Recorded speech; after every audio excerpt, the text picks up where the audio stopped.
Sur combien de matchs est-ce que je dois parier dans une journée? Combien de matchs est-ce que je dois mettre dans un ticket? Visiblement, c'est un sujet qui préoccupe. Si tu fais des paris sportifs pour diversifier tes sources de revenus, que tu veux arrondir tes fins de mois ou que tu as le capital nécessaire pour prétendre en vivre, tu t'es certainement déjà posé la question. Et c'est normal, parce que d'un côté, tu as les personnes qui prônent les matchs en simple avec des cotes à 1,50, de l'autre, tu as ceux qui préfèrent les combiner pour respecter le risque par rapport à la récompense, et au milieu, tu as chaque week-end ce grand nombre de matchs sous les yeux. Tu as toutes ces opportunités en face de toi et tu vas en profiter au maximum pour faire grossir tes gains. Mais en te posant ce genre de questions, tu fais fausse route et tu t'éloignes de l'essentiel. Pourquoi? C'est ce qu'on va voir dans cette vidéo. Juste avant de commencer, je vais prendre quelques petites secondes pour me présenter. Moi, c'est Isma, je suis dans les paris sportifs depuis 2017. Je suis le fondateur de la Paris Sportif Academy, la première école de paris sportifs qui forme et accompagne les investisseurs et les entrepreneurs à gagner plus d'argent avec les paris sportifs. Comment? En appliquant les bonnes méthodes pour stopper les pertes et en utilisant les bonnes stratégies pour faire grossir ton argent. Tu peux apprendre à le faire en rejoignant dès maintenant l'immersion. Il s'agit de ma liste privée où je t'apprends comment avoir des résultats réguliers avec les paris sportifs.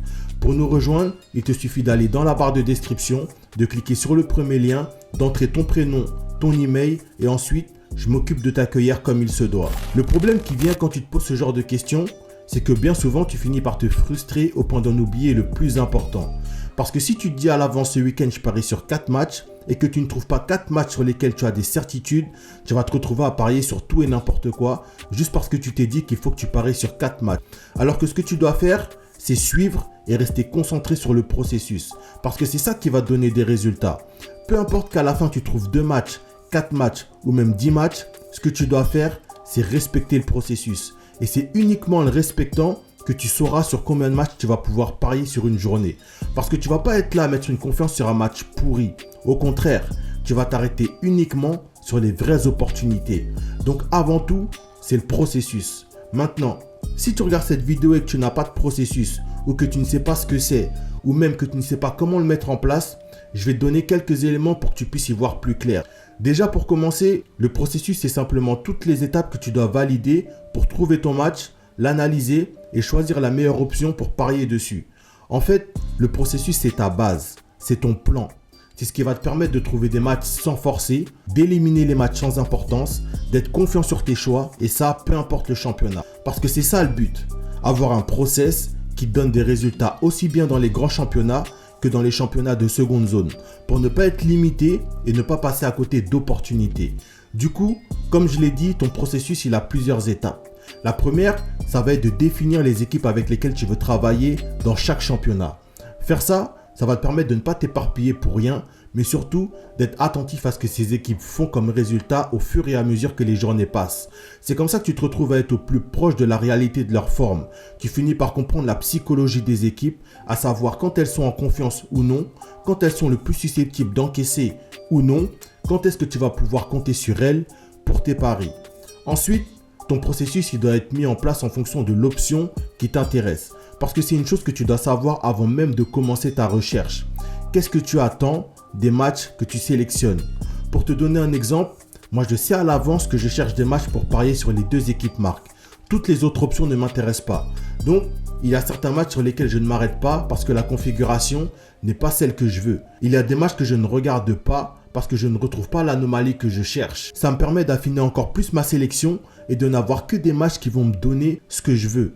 Ensuite, si je me rends compte que je n'ai pas la confiance attendue sur les 2 équipes marques, soit je prends l'alternative avec le plus 1,5 but ou le plus 0,5 but, soit je laisse tomber le match parce qu'il n'est pas intéressant.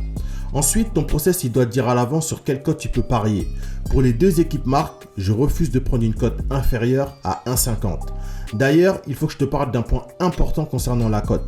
Lorsque tu fais ton analyse, la cote c'est le dernier élément que tu dois regarder. C'est le moins important et elle ne doit en aucun cas t'influencer. Tu n'es pas là pour savoir si la cote est bonne ou pas. Tu ne dois pas te demander comment analyser une cote à 1,50. C'est pas ça qui t'intéresse. Ce qui t'intéresse, c'est de capter la tendance des équipes. Savoir si elle peut marquer, si elle peut encaisser, si elle a la capacité de faire un résultat. Tout le long de ton processus d'analyse, la cote, tu ne dois même pas la regarder parce qu'elle risque de t'induire en erreur. Par contre, tu dois savoir quelle cote tu acceptes et quelle cote tu n'acceptes pas. Ça te permet d'être encore plus sélectif et aussi de penser à ton risque par rapport à ta récompense. Un dernier point qui peut faire partie de ton processus, c'est les phases de réflexion. Toutes les questions que tu vas te poser et qui vont te permettre d'être de plus en plus confiant sur ton match. Parce qu'il faut comprendre que les paris sportifs, c'est avant tout de la réflexion. Et la plupart des mecs ne réfléchissent pas. Ils se dirigent vers ce qui semble logique et lorsqu'il y a un match qui merde, ils se disent qu'ils n'ont pas de chance. Il y a quelque chose que j'aime bien dire et j'aime bien confronter les parieurs à ça. Si tu sais analyser des matchs dans les grands championnats, tu es capable de le faire partout. Et à chaque fois, la réponse est non, je connais pas les équipes là-bas. Non, là-bas c'est truqué. Non, mais là-bas c'est trop dur. Mais la vérité, c'est juste que tu sais pas analyser et que si on t'enlève le Real, le Barça, la Juve, Manchester, etc., tu es complètement perdu. Eh bien, les phases de réflexion, elles sont là pour te guider. Par exemple, une des phases de réflexion que je me pose, c'est si le favori ouvre le score, est-ce que l'outsider a les ressources nécessaires pour égaliser ou réduire le score? Ça me permet d'aller chercher un autre type d'informations qui vont me conforter ou à l'inverse, me montrer que tout n'est pas optimal pour que les deux équipes marquent. Une autre question que je me pose, c'est qu'est-ce que l'équipe me montre sur les 2-3 derniers matchs? Est-ce que l'équipe montre un comportement prometteur, une équipe qui va de l'avant, ou à l'inverse, elle montre un comportement inquiétant, une équipe qui a du mal à proposer du jeu, qui a du mal à marquer, une équipe sur qui tu ne peux clairement pas compter? Tu vois, c'est en te posant ce genre de questions que tu es forcé d'aller chercher les réponses. Tu n'es pas simplement en train de te dire l'équipe sur laquelle je pariais s'appelle Chelsea, elle joue contre Brentford, en plus si elle gagne elle passe 4e, pour que 90 minutes après tu sois en train de les insulter alors que le problème vient de toi et de ta mauvaise analyse. Tu te rends compte qu'en suivant un certain processus, tu vas te retrouver avec un certain nombre de matchs. Parfois tu vas en avoir beaucoup qui répondent à ton plan et parfois tu vas en avoir moins.